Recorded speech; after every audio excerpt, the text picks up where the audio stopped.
اللهم كن لوليك الحجة ابن الحسن صلواتك عليه وعلى آبائه في هذه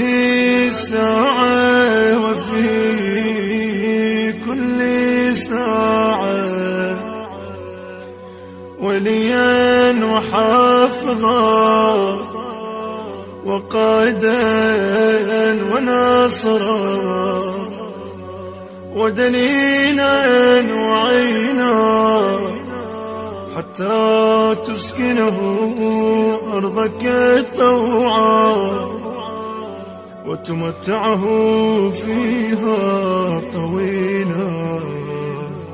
برحمتك يا أرحم الراحمين يا الله.